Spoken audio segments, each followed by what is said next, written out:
আজি যেহেতু কেইটামান দিন হৈ গৈছে যেহেতু আমাৰ এটা ট্ৰেডিং এফেক্স বুলি যেটো বিত্তীয় ব্যৱসায় আমাৰ অসমত লৈ আনিছিলে ৰঞ্জিত কাকতি তো হেতুৰ সম্বন্ধত আজি আমাৰ সন্মানীয় উপায়ুক্ত যোৰহাট জিলাৰ জয় শিৱানী ছাৰক আমি আজি মেমৰিডাম দিছোঁ তেখেতৰ যোগেদি আমাৰ অসমৰ মাননীয় মুখ্যমন্ত্ৰী ডক্টৰ হিমন্ত বিশ্ব শৰ্মালৈ আমি পঠিয়াইছোঁ আৰু তেখেতে এই ব্যৱস্থাটোৰ ওপৰত বা এইটো যেটো বিত্তীয় ব্যৱসায় সেই ব্যৱসায়টোৰ ওপৰত তেখেতৰ যেটো কৰণীয় যিখিনি আছে সেইখিনি অতি সোনকালে আমাক কৰি আমাৰ লগতে আমাৰ যিমান এফেক্সৰ ট্ৰেডিং এফেক্সত বিনিয়োগকাৰী আছিলে সকলোকে যাতে ন্যায় প্ৰদান কৰে আৰু এইখিনি কৰি আমাৰ যেটো লক্ষ্য হৈছে সেইটো হৈছে আমাৰ মূলধন আমাক ঘূৰাই দিয়া হেতুৰ কাৰণে আজি উপায়ুক্তৰ ওচৰত আমি মেমৰিডামৰ দিয়া হৈছে কিমান দিন হল আপুনি ইনভেস্ট কৰা আমাৰ ইনভেস্ট কৰাটো হৈ গৈছে আমাৰ 6টা মাহ হ'ব হৈছে আৰু কিমান কৰিছিল আপুনি আমি কৰিছিলো আৰু তেনেকৈ কেইটামান কিমান মান কৰিছিল তথাপিতো আছে বাৰু এইটো আমি পাছলৈকে ক'ম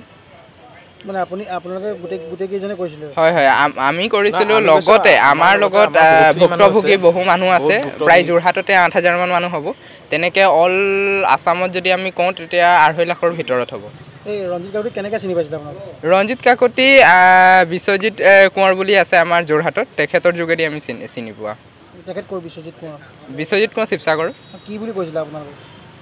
আমাক বস্তুটো দেখুৱাই পিনি তেওঁলোকে বিভিন্ন ধৰণৰ প্ৰলোভনমূলক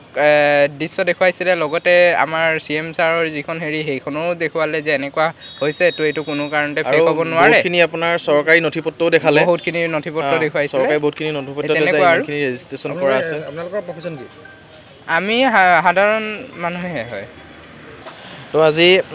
আমাৰ যেটো সকলোৱে জানে যে আজি ট্ৰেডিং এফেক্সৰ যেটো আমাৰ অসমত এটা ডাঙৰ এটা বৃহৎ এটা স্কেম হ'ল সেই স্কেমটো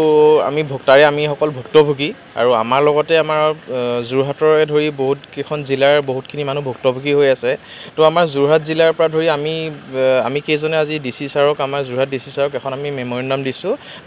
ছাৰৰ থ্ৰুদি আমাৰ অসমৰ মাননীয় মুখ্যমন্ত্ৰী ছাৰলৈও এখন পঠাবৰ কাৰণে তো আমি প্ৰশাসনক এইটো আমি জনাব বিচাৰিছোঁ যে আজি আমাৰ অসমৰ ভিতৰত আহি আমাৰ যি আজি এইখিনি কেলেংকাৰী এটা হ'ল ট্ৰেডিং এফেক্সৰ লৈ পেলানি তো আমাৰ ৰাইজৰ বহুতখিনি মানুহ ইয়াত ভুক্তভোগী হৈ আছে তো সেইখিনি কাৰণে আমি এইটোৱে জনাব বিচাৰিছোঁ যে আমাৰ যিখিনি বিনিয়োগকাৰীসকলে যিখিনি পইচা সোমাই গ'ল সেই পইচাখিনি যাতে যে আমাক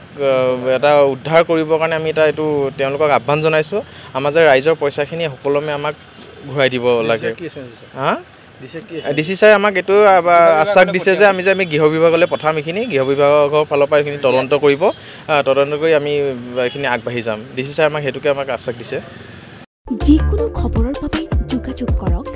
7099017330 অথবা 7099017390 নম্বৰত